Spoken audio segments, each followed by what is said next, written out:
Hey everybody, I am going to be making a all-encompassing every Fisker Ocean option video right now. We're going to go over every possible thing there is, all of the things I like, how they all work, all of the settings, what happens when you're driving, what happens in traffic, what do the buttons do, what don't they do, when you push them and they do nothing, why is that? We're going to go over all of that. When I bought this car, I did not hear a word from Fisker. I know there's some training classes or some overview classes you can sign up for. I don't even know how to sign up for those. There's no link or anything. So I'm going to show you how to do it because you're probably going to be in the same boat as me and you're going to want to know how to use this car. It is an amazing car, but there's something very, very important we need to do first. So we're going to start with that.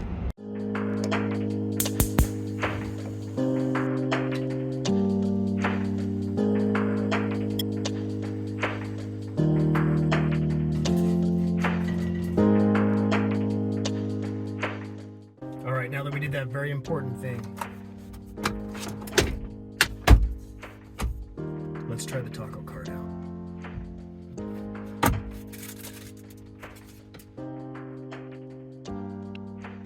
I'm not really going to make you watch me eat this. Let's get started. This is the part where a company like Motor Trend or Car and Driver would tell you a history of Henrik Fisker, what he's designed in the past or whatever. But I am not them, and I am not being paid by anyone for this, so I don't really care to talk about that. This car looks good. Better than any other SUV in its class, in my opinion. The front of the car is dead sexy. The rear is okay, I guess. My ordered color was Big Sur Blue with Malibu Blue interior. The headlights are sleek and attractive. I like how thin they look. They do hold their brightness really well, as are the taillights. They also have a cool light-up effect that I'll show later. There are additional lights and markers that add to the visuals of the ocean. The solar roof is aesthetically pleasing. I really like how it looks. The sticker, yes, sticker on the spoiler looks okay, but it will definitely peel off over the years.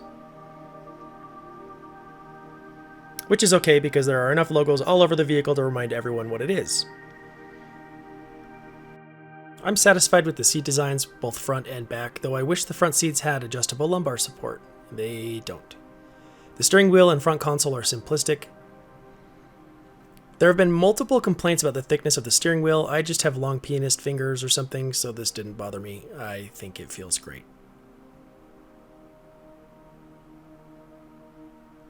The trunk is basic. It has its perks. More on this later.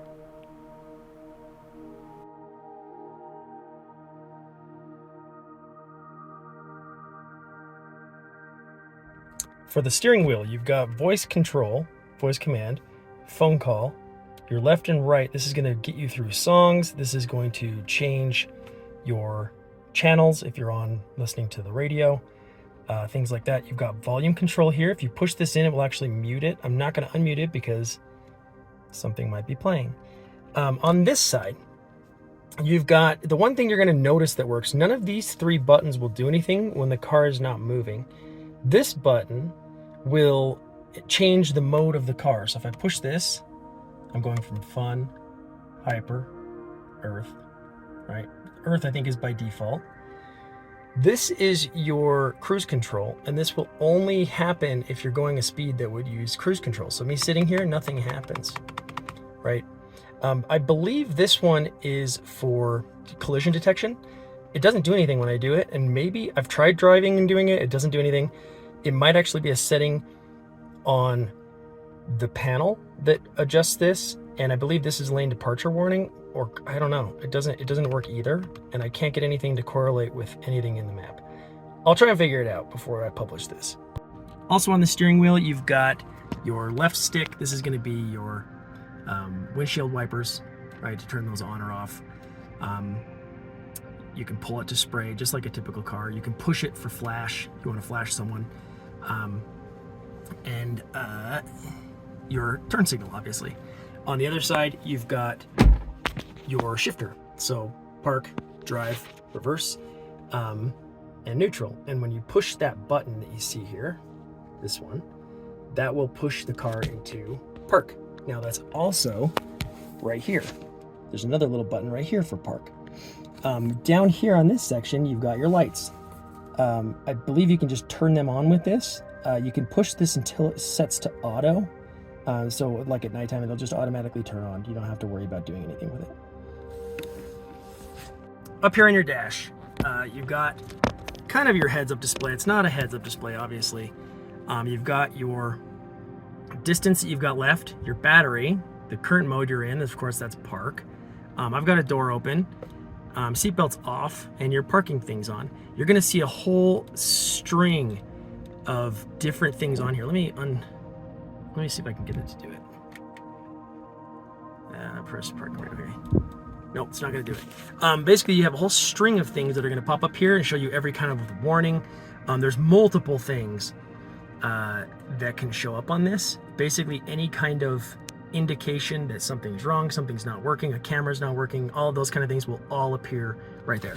Over here, of course, you got your time, date, in case you forget the date, and then passenger airbag. This is actually in multiple places in the car. It's here, and it's also in the center panel. There's a few other things you'll see on here that I'll show as we're driving, such as someone in your blind spot detection, when you're veering out of the lane, stuff like that. We'll go over those later. Under the steering wheel, you would think you'd have some kind of steering wheel control, a lever, something like that. No, that is in the center dash. We're gonna go over that in just a minute. On the driver's side door, this is gonna be most of your window controls. Other than California mode, this is going to be controlling your two front, your two rear, locking the door, unlocking the door, mirror control. I'm glad they put this here and not in the center dash. I thought that would have been really annoying. And then window locks, if you want to lock the windows. And then of course moving the mirrors around. Oh, sorry, one more thing. If you want your mirrors to fold in, if I push that, there we go. You can also do a setting inside of the console that makes it so that auto happens when you lock the car. Let's go up to the visor. So you've got these little fold out visors, pretty neat function, they fold. There is a magnetic fold down here for a mirror. Hey, there we are. And it does snap, it does have a light. Light only illuminates when that's open. Pretty smart design. And it kind of just tucks up nice and tidy. Doesn't take up too much real estate. Over here, you've got your mirror. Now this is really fun because you can do this when you're driving to test it out, but maybe I'll try when we're actually going on some road tests. Pulling this down will immediately turn on the camera. So now we're looking behind us, you push it forward, camera off, we're back to the normal view. This is neat because when someone's behind you in traffic, you can pull it up and just see what they're doing. They're making weird faces, gawking at your Fisker Ocean One, etc. Pretty neat. And then you've got your, I believe your programmable things. My garage doesn't work with it, so I have not been able to try. It doesn't work with any of these, so I haven't even been able to try it, but I believe that's what those are for. On the sides of the front end passenger seat, you've got your controls for your seat. So I can go down, tilt it up, slide it back, slide it forward, and tilt just the back. All right, let's go over the center console. First things first. You can manage your profile. When you click this is weird because it's going to give you a QR code. I'll just show you. It's going to go down here. This has got me, Adam, right? I'm going to say I want to add somebody. Start. When I hit start, it's going to give me some like Henrik stuff. We'll just skip through it. Don't want to spoil the surprise. Next. Okay. These legal stuff, the car, blah, blah, blah. Well, we're going to track you and follow you. Okay. It's giving you a pair your profile thing. Don't scan that. You're going to actually scan that with your app. And I'm probably going to actually edit this video so you don't see that QR code because I don't actually know what it does. So far, it hardly does anything. But it does add that profile to the car. So I'm not going to do that. And I'm going to back out of this. Skip. Now, nothing's really integrated or implemented with this yet, so there's not really a point. But I believe this is going to be where you have your phone control your car, all of those kind of things when it happens. Okay, so let's go back to the screen. You've got this thing up here. This is showing you the outline of your car. You've got a front-facing camera. I click it, and now I can see in front of me, right, the camera. I click this middle one, and now I can see the two right mirrors. It's kind of non-intuitive. I would love if these turned on when you put in the reverse lights or when your collision detector goes off, because when I'm going in reverse, I want that side mirror to drop and show me this, because you're so close to hitting curbs in this and you have no visibility into it. So that'd be really cool. But or just enable, just literally just turn these cameras on the second I hit reverse. Just hit these and the back one. I would love that. Up here, this is kind of a wonky view. It's not a real camera. It's making up where it thinks we are. As you can see, the car in front of me is suddenly massive. Do it to the other side. The car in front of me is still massive. That's not even my color of my car, right? It's just giving you kind of proximity to see things. And then, of course, you've got the rear camera. So there we go. You can see the paperwork falling off of my car. Go back to this. Oh, exit out. Now, we're going to get to this section in a sec, but still up here, while you're driving, you've got a speed limit detector, and I don't know if this is using TomTom or if it's actually trying to read it from the camera, because I haven't been able to test if it's always working. I've had some issues with my front camera working. It looks like it's kind of getting ironed out. It kind of goes away for a while and then comes back, but I do notice some of the features don't work when that camera isn't working. So if it's gunky or muddy or something like that, get out, wipe it off, might fix it, might make it work. Let's go down to the next option. You got maps. Now, this is TomTom. I kind of feel like this is, look, everything I've put in so far, I can't even say that. Okay, some of the things I've put in so far have worked. I've put in the airport. The airport worked, right? Put in the Salt Lake airport. I put in Trader Joe's that we've had for about a year. It's not there. So there's certain things that just aren't updated with this map, and I think it's going to continually be an issue with just getting the map updated, because it's not maps, right? It does work though. So if you can put in the actual address or approximate address, you'll have no problem. You'll be able to find it. Also, some things you can do in this map when you're driving. I found it kind of frustrating when you're driving because I never like the map that just stays stuck to north orientation, but you can actually just tap it while you're driving, this little arrow here, and it will adjust where you're at. And of course you got your alerts too that you can turn on or off. So that makes it a lot easier, or a lot better than it is. A lot of people are complaining about this map. They want Google Maps. I don't blame them. I do too. But it works, and it does do a good job. Like, let's say I set Salt Lake City International Airport. It's going to tell me what my battery is going to be when I get there. And the great thing about this, so it's going to say I'm 49%, right now I'm 58%. It says it's 19 miles away. The great thing about that is that it actually overestimates. So when I went to the airport just 2 days ago, it got there with more battery than it said it would. So I had way more battery left. I think it was like 4% more. So it does get more mileage than it actually is guessing. And I think it does that just in case the driving conditions change. I will also say that the calculation for TomTom was off. I got to the airport about 4 minutes later than it said I would, and it was the exact amount of time that Google said I would, using my phone at the same time. So keep that in mind. You might want to run both just to make sure you get an accurate estimate of when you're going to arrive somewhere. Let's go to music.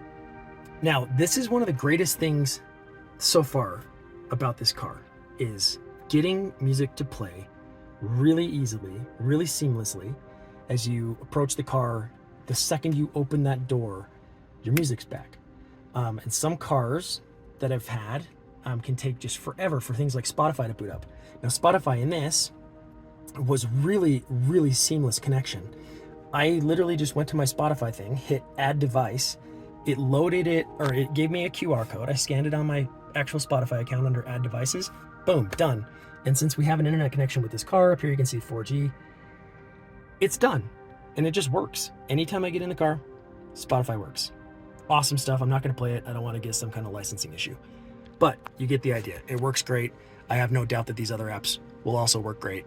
I have used the regular radio just for, we have some local channels here that I like listening to the morning shows. Sounds great. The music itself also sounds great. You can go into this ELS studio. Oops. Oh, where was it? Oh, sorry, it's in settings. We'll get to it in a sec. We're going to go to the audio settings in just a sec. Okay, phone. I don't want it to load my contacts. No phone connected. That's funny. This phone works fine, sounds crystal clear. The person on the other end says sounds crystal clear. But there are a little bit of bugs with calls remaining on the screen after you've disconnected. So just watch out for that. I can show you how to reset your car in another video that I'll link up here if you hit that point and you're wondering what the hell to do. Going to vehicle charge. In the vehicle charge, I've got the estimated range, right? The last time it was charged, you can see 191 miles added, 30 kilowatt hours. I actually haven't even charged this car since I got it. When I got it, it was about 100 miles more than that. That's about exactly what I've gone. We're going to see that here when I hit odometer. 104. I've gone about 90 miles in this thing. Makes sense. So it's a little off, probably because I keep getting in the car and playing with it from the total.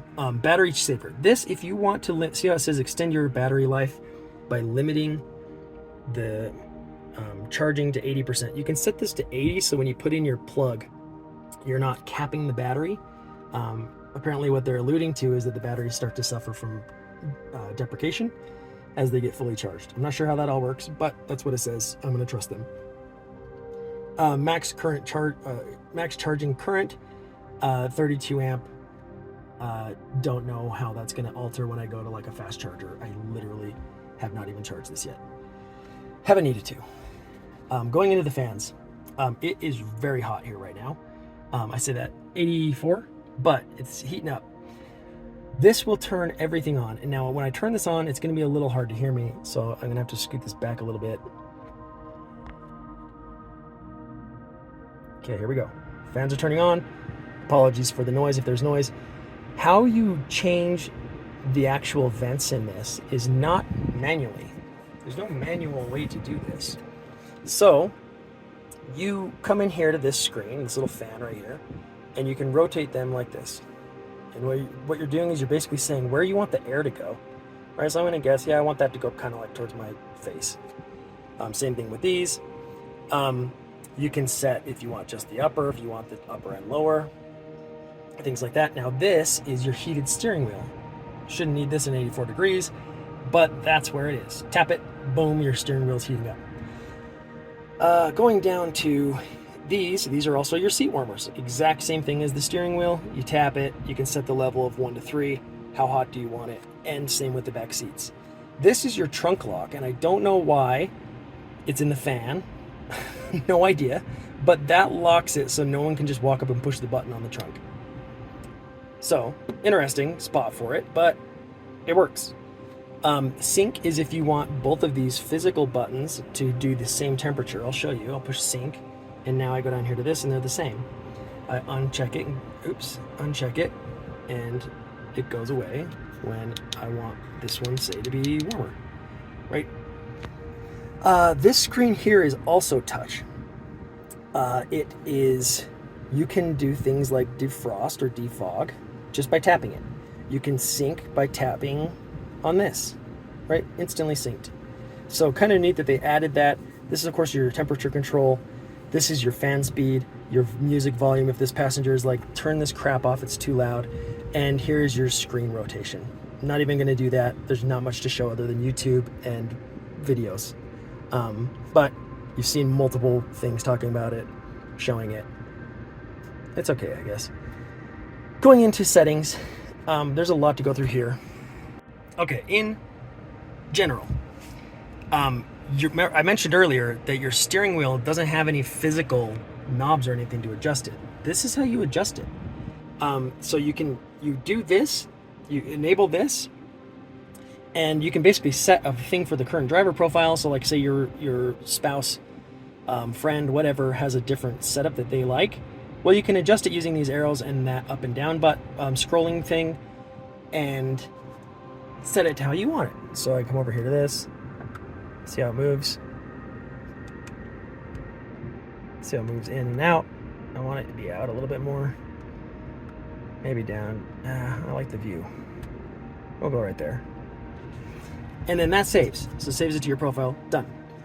Next things we have language. Of course, if you want to change your language, this stuff's all kind of intuitive. You want miles or kilometers, Fahrenheit or Celsius. time display 12 hour, 24 hour. Going to next, driving. Regenerative braking. I have this on high. I might actually set this to medium. This is how, sorry, I had to mute it for a sec because a big truck drove by. This is how much your car brakes to regenerate when you're driving. Now, when you have it on high, your car, I don't know how well one pedal driving works, but it slows you down almost to a complete stop. So it does actually save you some battery life. And I'm going to show you some cool things when we're on the road of how you can tell when you're regenerating versus using the battery.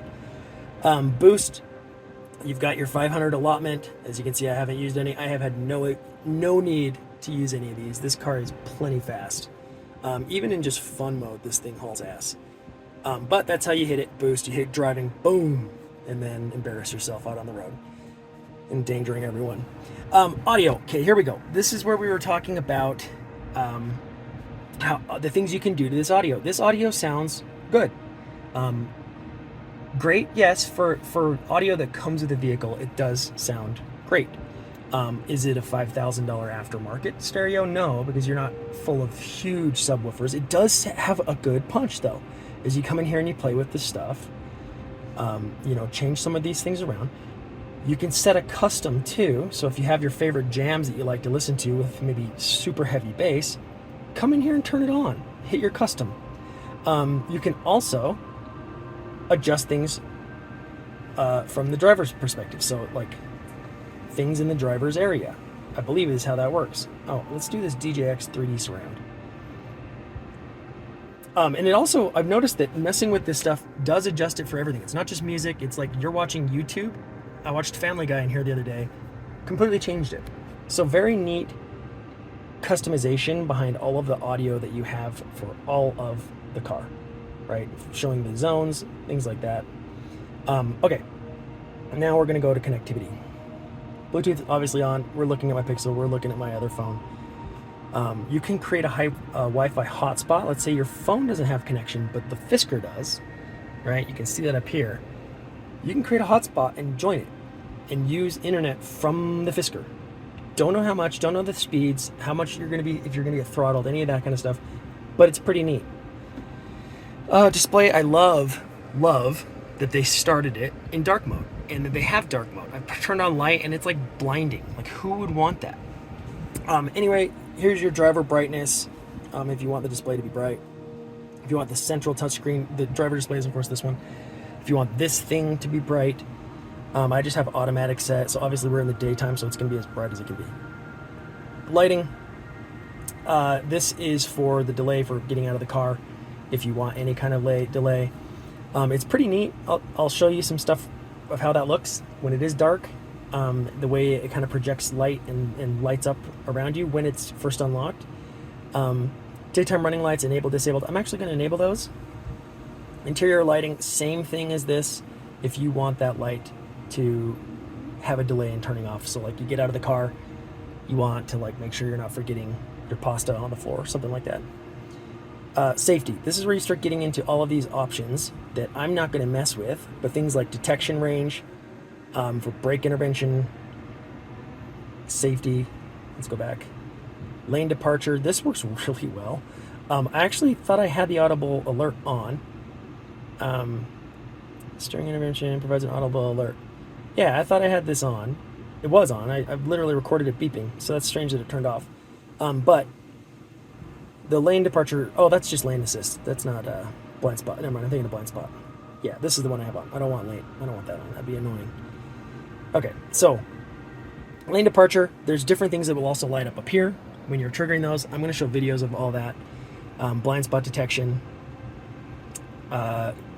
If someone's next to you, do you want it to just flash yellow? You actually have three indicators for this.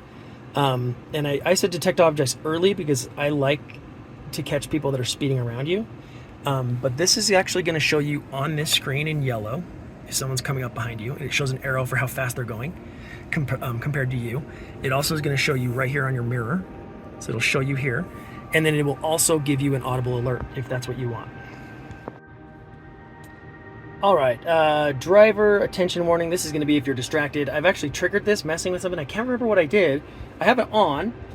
but I did something that made it beep at me and basically like, get your ass back to attention. So kind of neat. I think everyone should have this on by default. Yeah, it'll probably annoy most people. Door opening warning, exiting vehicle. This is pretty neat. It tells you when a car's coming. It also tells you when you're leaving your phone, but it shows up right up here. If there's like a car showing up, it's like, hey, watch out. This was so cool. I pulled up to Trader Joe's, like I mentioned the other day when I couldn't get TomTom to navigate me there. Pulled up, it gave me that warning as I was opening my door, and I didn't fully open it, and a car came zooming, pulling through on the left of me, pulled straight through, right past me. And I was like, wow, that person was going so fast, and this caught it and gave me the alert. So really cool function. So I love it, highly recommend it. Traffic light assist, this is neat too. When your front camera is working, this will show you a light appear of whatever the stoplight is. It just kind of gives you a nice little alert when you're at a light, and you can see it red, you can see it go green. You can turn this on. So if you're one of those distracted people that like looks at your phone every time you're at a light, turn this on, because you're gonna get a little chime when it's time to go. So it'll basically turn green and your car's gonna go bing, hey, wake up. And then you'll be like, oh yeah, sorry about that. Wave to the person behind you. That is all for the safety. Driving assistance. There's some things that are in this. Obviously this is gonna be where we have more of the autonomy, I believe, at a later point. Right now there's not much to it. Speed limit assist, warn me when you're exceeding. I have that on. It hasn't really done, I don't think I've triggered it. I don't know how much faster I have to go. It'll alert, show on the driver's display, or that plus a sound. I thought this would also be where the lane assist, let me go back. Lane assist. Alerts driver and helps prevent the vehicle from unintentionally bringing out a lane. Okay, I wasn't sure you could actually turn that off.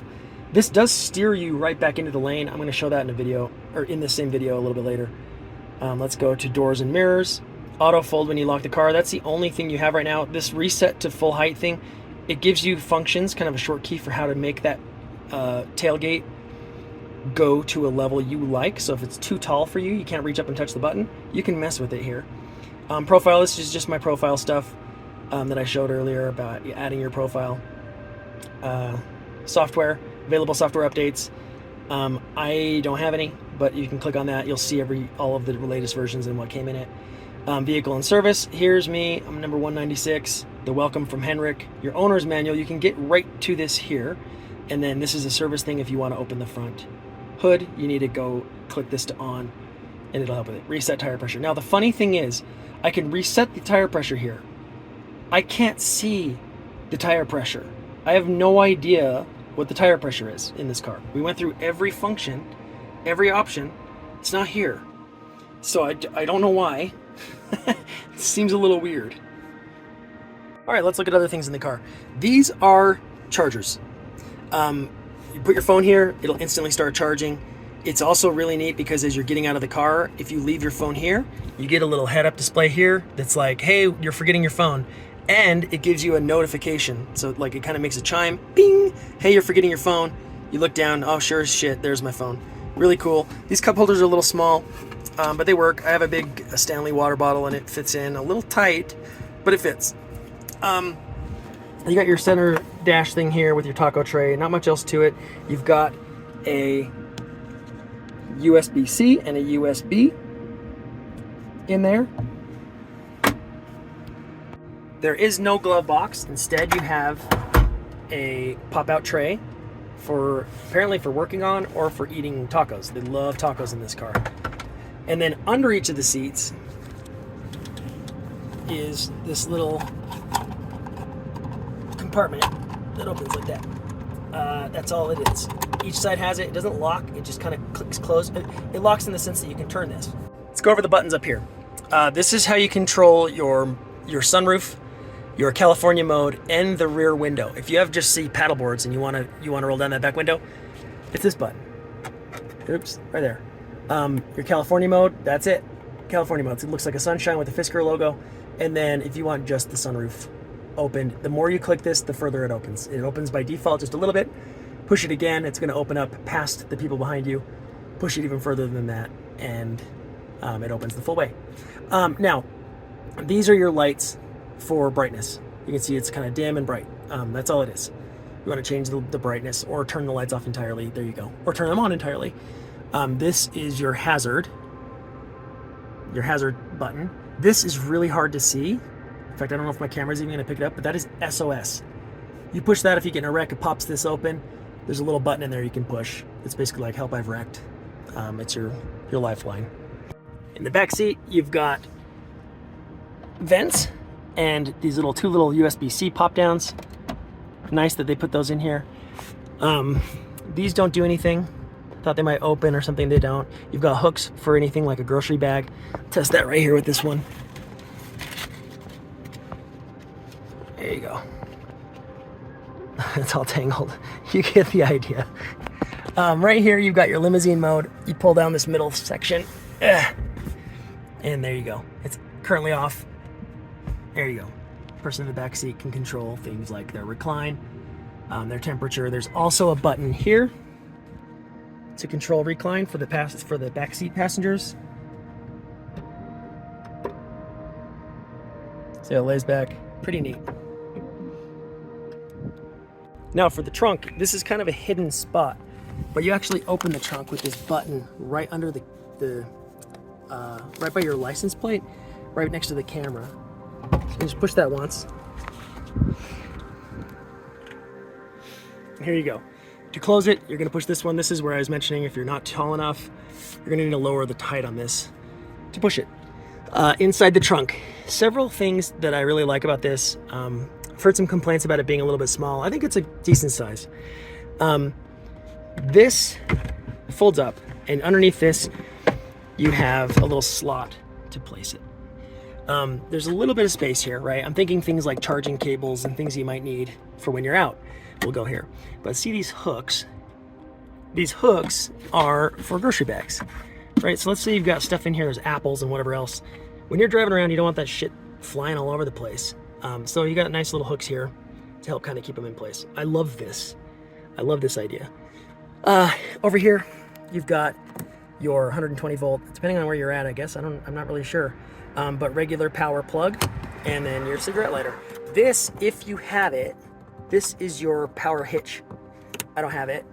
I don't think this does anything for me. It doesn't. Now, there's more. Right here, you'll see this little pull string. Pull this up, and it folds this open. And you've got an air compressor for if you get a flat tire. Not that you know what your tire pressure is, because it doesn't tell you. And then I have no idea what these are. Nothing tells me what they are. It just says they're like, it's obviously something for maintenance, for recharging or something. No idea. There's 2 canisters. If anyone knows what this is, tell me in the comments, because I have no idea. And then finally, you also have luggage hooks or straps. I'll be using those. You got multiple straps and hooks in here. This will be perfect for if you have like a dog, wants to poke his nose out the window. You don't want the dog to jump out. So that's that.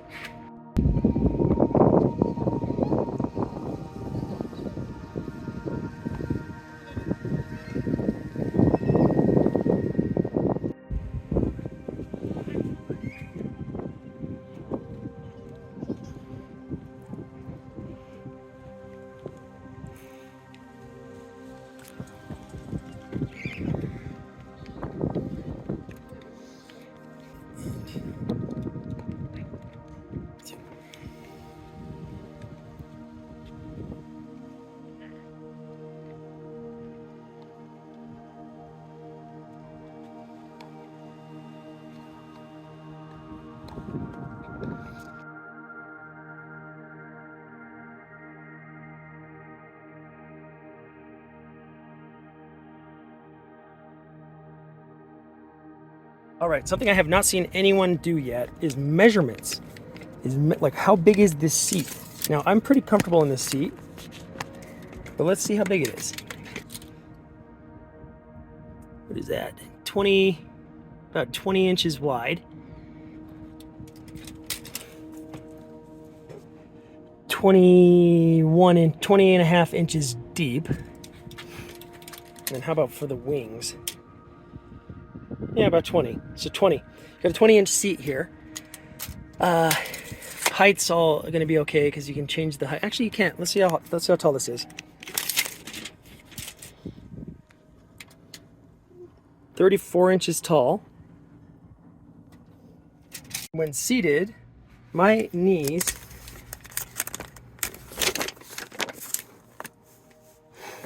extend out about 22 inches and still have a decent amount of leg room. Now I'm pushed kind of forward.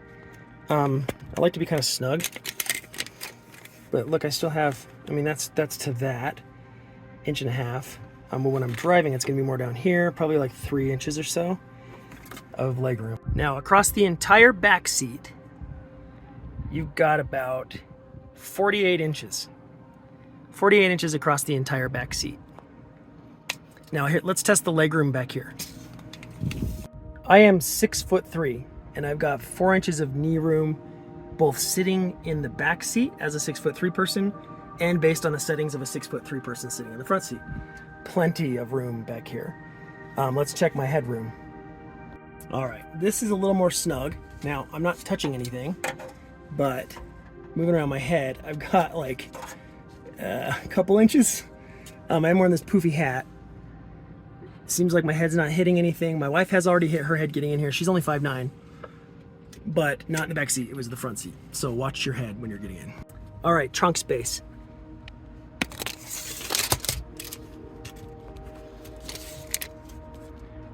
"37 inches at the deepest point, almost 38, 37.5 at the deepest point, with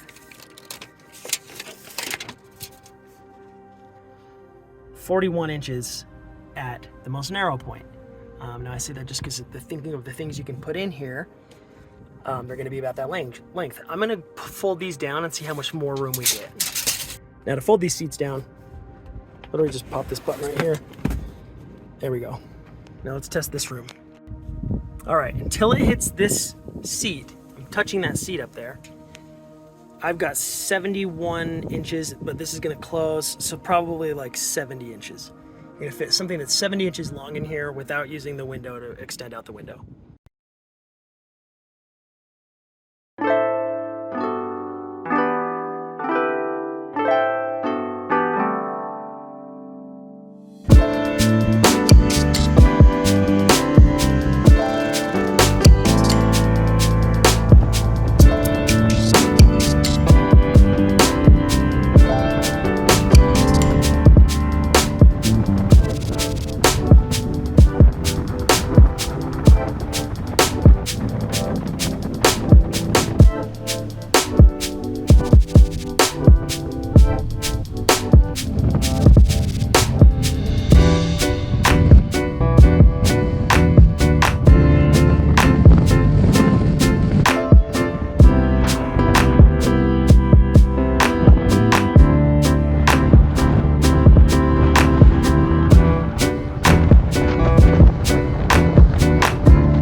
Turn on the car if you're in the car with the key and your key is working. Sometimes mine does.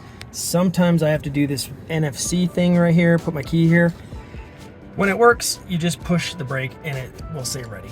When it says ready, you're good to go. All you have to do is shift this into drive and you are clear to start going.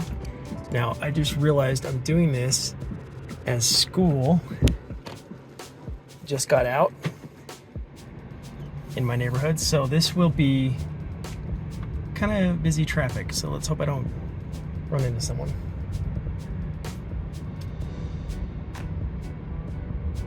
All right, let's look at some things that are going off while I'm driving. One, let's stop at the stop sign and follow the law. That person's stopping. This is so crowded. I chose such a bad time to do this. All right, it is rush hour, so I don't know if I'm gonna have a good chance to go floor this, but I'm going to accelerate quick because this is a freeway or a highway and you'll get an idea, and I'll leave a good enough gap between me and the next car. A few moments later. You know what, they're going full speed. Let's just catch up to them. Here we go. I'm going to turn slow, nice and slow turn.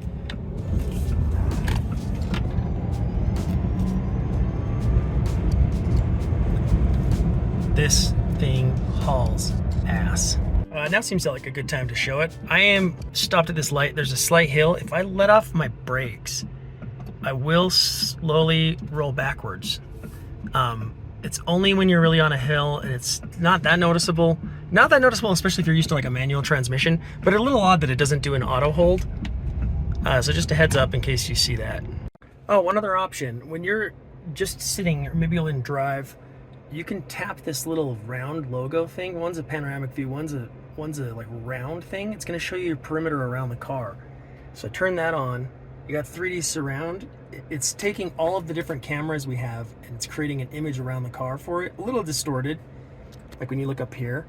But that's very useful because if you have like a box or something around your car, you don't want to hit it, right? So this is actually a pretty smart button to always enable when you're maybe backing up or driving through a tight space. Okay, watch what happens when this person shows up on the side of me. It's a person coming from behind me right now. Right, so I'm getting into a roundabout.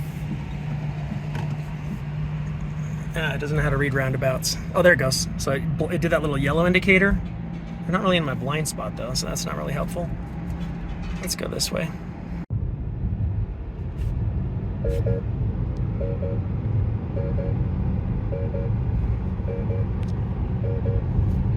That's detecting no hands on the wheel, I think, and that I'm out of lane.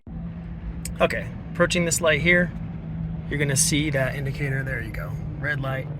Now it's a green light. We can turn. Green light's detected from quite a ways back, picks up the yellow, and ultimately the red. Once this light changes, I'm gonna show you what it does. There you go. Hear the ding to let me know it's time to go. Okay, now when I'm driving, I'm gonna hit a certain speed and see how this display, the driver display, kind of changes to red as I push on the accelerator. Watch what happens when I let go of the accelerator, even if the speed is continuing. See how it goes blue? Now, I haven't read anything that says this. This is all assumption, but I believe that is saying I am using power right now. I'm draining it. I am recovering it. Blue, recover, red, drain. You can see that kind of teeter between the two of them. Let me see if I can get a better view of it. There you go. Red, blue, red, blue. And it's not just braking, because it does it when it's not necessarily braking too, when you're going downhill.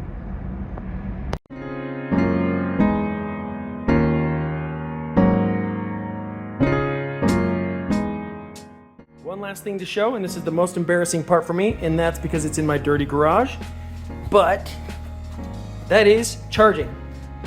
So let's pop this open. This is red. Sorry, this is really still dirty from when I got this delivered. Filthy. When this turns off, the car is in sleep mode. So you first open this and it's in blue, then it goes to red. So I got my wall box thing installed this week. Let's get this going. The 25-foot cable on the wall box that you get through Fisker. We're just gonna go right into there. Light turns to green. Now we're gonna get in and I'm gonna show you what it looks like on the screen. Charging started. This is what it shows up here. It doesn't automatically default to it on this screen. You're seeing the battery progress window here. But if I click the charge thing, we're gonna see now charging. And if you wanna stop it early, you can push that. That's really the only thing that changes. Now there's some things that are coming to this, but there are some things coming to that. So you can tell just from the user manual. So you can tell they've already changed this. This is going to look different. There's going to be some additional features. So that's it for right now. It does not tell me what I'm currently charging. 2 hours, 5 minutes remaining. It doesn't tell me what I'm currently charging at. I thought it did. Oh, there we go. Yeah, 5.9 kilowatts. Okay, so it is matching that. So that's just saying 5. That's going up to 8 hours. It's not going to charge in the 3 hours or whatever it thought it was going to at first. No way. About 50% battery. All right.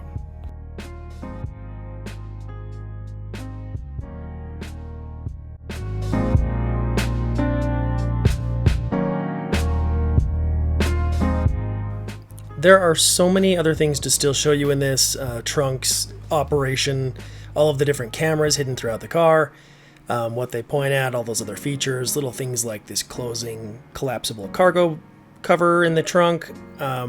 So many things to cover, so instead I'm just going to leave you with this.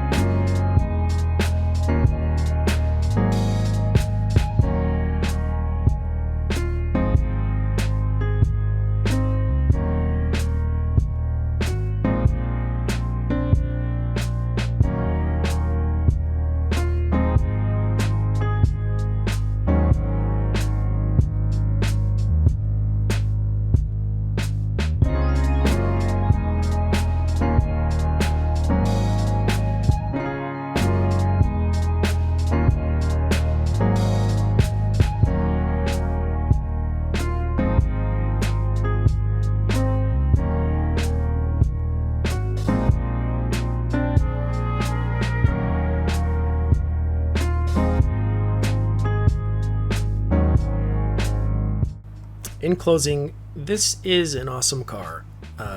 It's fast, it has power, it has a lot of really cool features that you won't find in other very similar vehicles.